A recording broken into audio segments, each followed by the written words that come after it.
கொஞ்ச நேரம் கதை கேட்கலாமா? காதல் கதைகள் அப்படின்னு சொன்னாலே நம்ம எல்லாருக்கும் நிறைய கதைகள் ஞாபகத்துக்கு வரும்.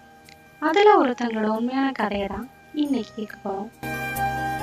இது நிலவின் ஒளியாய் நின்ற லைலா, இருளின் கவிதையாய் எழுந்த மஜ்னூன், அவங்களோட காதல் கதை. அரபு நாட்டில் இருந்த ஒரு அழகான பொண்ணு தான் லைலா அல் ஆமிரா. அவங்க வீட்டில் அவளுக்கு செல்வம் எல்லாமே ரொம்ப அதிகமாக இருந்தது. ஆனாலும் கல்வியோட முக்கியத்துவத்தை உணர்ந்த அவளோட அப்பா அவளை பாடசாலைக்கு அனுப்பி வச்சாரு. அரபு நாடுனாலே பெண்கள் அவங்களோட முகம் எல்லாமே மறைச்சிட்டு அவங்களோட கண்களும் நெத்தியும் மட்டும் வெளியில தெரிகிற மாதிரி தான் ஆடைகள் அணிவாங்க. லைலாவும் அதே மாதிரி தான் பாடசாலைக்கு போவா. ஆனா அவளோட கண்கள் பேசுற மொழி கூட அங்க இருந்த ஒரு மாணவனுக்கு புரியுது.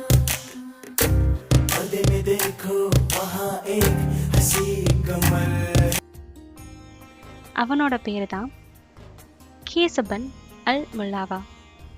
அவளோட கண்களை பார்த்தே அவனுக்கு அவன் மேல காதல் உருவாகுது. ஆனா அரபு நாட்டுல காதல் அப்படின்ற பேர்ல பெண்களை தொந்தரவு பண்றத குற்றமா வச்சிருந்தாங்க. அதனால அவனோட காதலை லைலா கிட்ட சொல்லாம அவளை பத்தி கவிதைகளா எழுத ஆரம்பிச்சான்.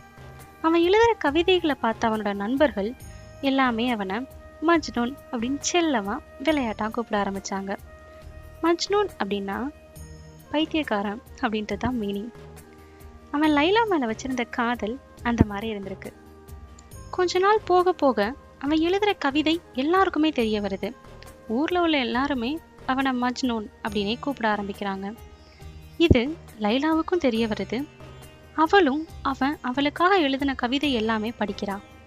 மஜ்னூன் மேல லைலாவுக்கும் காதல் உருவாகுது. அப்படியே அவங்க வாழ்க்கை போறப்போ லைலா ஒரு நாள் மஜ்னூன் கிட்ட அவ வீட்டுக்கு பெண் கேட்டு வர சொல்லி சொல்றா. அரபு நாட்டுல பெண் கேட்டு போறவங்க அந்த பொண்ணுக்கு நிறைய செல்வம் எல்லாமே கொண்டு போகணும். அதையெல்லாம் பார்த்து அந்த பெண் வீட்டுல உள்ளவங்க இவன் நம்ம பொண்ணை நல்லா பார்த்துப்பான் அப்படின்னு நினைச்சா அவனுக்கு பெண் கொடுப்பாங்க. ஆனா மஜ்னூன் கிட்ட அந்த அளவுக்கு எந்த செல்வமுமே இல்லை. இருந்தாலும் அவனோட வீட்டில் இருக்கிற கொஞ்சம் செல்வங்களை எடுத்துட்டு லைலாவை பொண்ணு கேட்கறதுக்காக போறான். ஆனா அவளோட அப்பா சம்மதிக்கல. மஜ்னூன் சொல்றான், என்கிட்ட செல்வம் கம்மியா இருந்தாலும் உங்க பொண்ணை நான் என் கண்ணுக்குள்ள வச்சு பார்த்துப்பேன். அதுக்கு லைலாவோட அப்பா, உனக்கு பொருளாதார வசதி கூட நான் செஞ்சு கொடுத்துருவேன். ஆனா ஊர்ல எல்லாருமே உன்னை மஜ்னூன் அப்படின்னு சொல்றாங்களே, அதை முதல்ல மாத்திட்டு வா அப்படின்னு சொல்லி அனுப்பி வச்சிடுறாரு. மஜ்னூனும் வெளியில போய் வேலை தேடுறான். ஆனா அவனோட வாழ்க்கைய அவன் லைலாவை பத்தி கவிதை எழுதுறதே பயன்படுத்திட்டான். அதனால அவனுக்கு வேற எந்த தொழிலும் தெரியல. இப்போதான் அவன் லைலாக்காக கவிதை எழுத ஆரம்பிச்சான்ல, அந்த கவிதை அவனுக்கு ஒரு வழியை காட்டுது. அரபு நாட்டோட அரசவையில கவிதை சொல்றதுக்கான வாய்ப்பு அவனுக்கு கிடைச்சது. அரசவையில் உள்ள எல்லாருமே ரொம்ப ஆர்வமா இருக்கிறாங்க. ஏன்னா ஊர்ல உள்ள எல்லாருமே அவனை மஜ்னூன் அப்படின்னு சொல்றாங்க. அவன் என்ன கவிதை எழுதிட போறான் அப்படின்னு நினைச்சிட்டு இருக்காங்க. மஜ்னூன் அரசவைக்குள்ள வர்றான். ஆனா அவன் இங்க வந்தும் லைலாவை பத்தியே கவிதையை சொன்னான். அது கேட்ட அரசர் எல்லாருமே ரொம்ப கோவமாகிட்டாங்க. ஒரு அரசர் முன்னாடி நின்றுட்டு அவரை பத்தியோ இல்ல நாட்டை பத்தியோ கவிதை சொல்லாம ஒரு பொண்ணை பத்தி கவிதை சொல்றானே அப்படின்னு எல்லாருமே அவனை ஏளனமா பேச ஆரம்பிச்சாங்க. இந்த நேரத்துல லைலாவும் கேசபனை நினைச்சு ரொம்ப வருத்தப்பட்டுட்டு இருக்கா.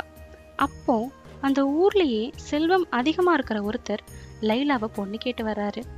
அவளோட அப்பாவும் ரொம்ப சந்தோஷமா சம்மதம் சொல்றாரு.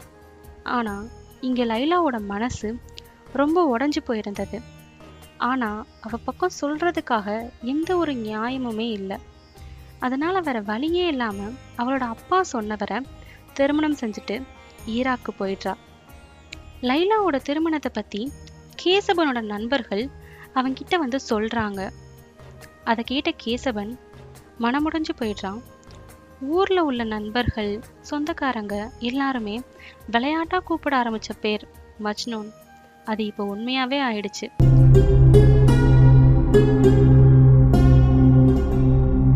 லைலாவை நினைச்சு ஊர்ல உள்ள எல்லா சுவர்கள்லையும் கவிதையா கிறுக்க ஆரம்பிக்கிறான். உண்மையாவே ஒரு மஜ்னூனாவே மாறிடுறான். இன்னொரு பக்கம் லைலா மஜ்னுனை நினைச்சு ரொம்ப வருத்தப்பட்டு அவளோட வாழ்க்கையும் வாழாம சாப்பிடாம அவளோட உடம்பையும் கவனிக்காம ரொம்ப கஷ்டப்படுறா. மஜ்னூன் அவனோட கிறுக்கல்களை கிறுக்கிட்டே பாலைவனத்துக்கே போய் சேர்ந்துடுறான். அவனுக்கு நெருக்கமானவங்க அவனோட நண்பர்கள் கூப்பிட்டும் அவன் அங்கிருந்து வரல. அந்த பாலைவன மணல்லையே உட்கார்ந்து அவனோட கவிதைகளை எழுத ஆரம்பிக்கிறான். அவனுக்கு அப்பப்போ அவனோட நண்பர்கள் உணவும் நீரும் கொண்டு வந்து கொடுப்பாங்க. ஆனா அவன் அதையும் சாப்பிட மாட்டான். சில நேரம் உணவு பாதி சாப்பிட்ட மாதிரி இருக்கும், சில நேரம் சாப்பிடாம காஞ்சி போயிருக்கும். அந்த காலத்துல ஒரு நோய் எல்லாரோட உயிரையும் எடுத்துட்டு இருந்துச்சு. லைலாவுக்கும் அந்த நோய் வந்துச்சு.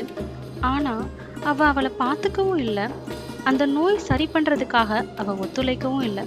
அதனால லைலா இறந்தே போயிட்டா.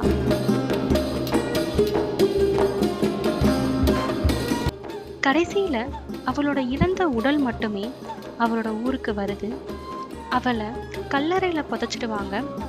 லைலாவோட இறப்பை பத்தி சொல்றதுக்காக மஜ்னூனை தேடி அவனோட நண்பர்கள் வர்றாங்க.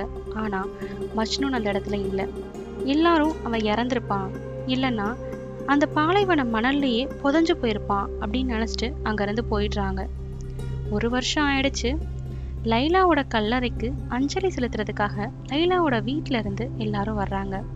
அப்போ அவளோட கல்லறைக்கு பக்கத்துல ஒரு இறந்து காய்ந்து போன உடல். அவளோட கல்லறை மொத்தமும் கவிதை கிறுக்கல்களா இருந்தது. இதை நான் சொல்லிதான் உங்களுக்கு தெரியணும்னு இல்லை. அந்த உடல் கேசவனோடது தான், அதாவது மஜ்னூனோடது தான்.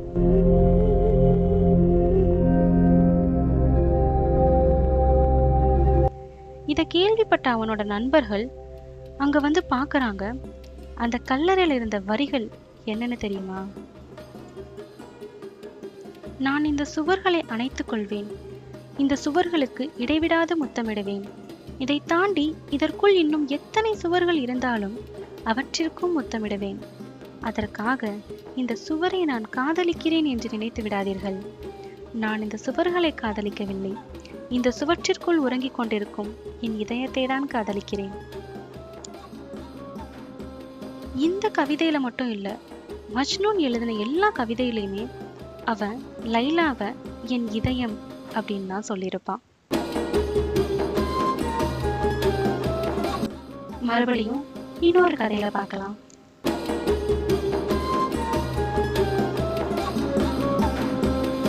கதை பிடிச்சிருந்தா மறக்காம ஒரு லைக் பண்ணுங்க.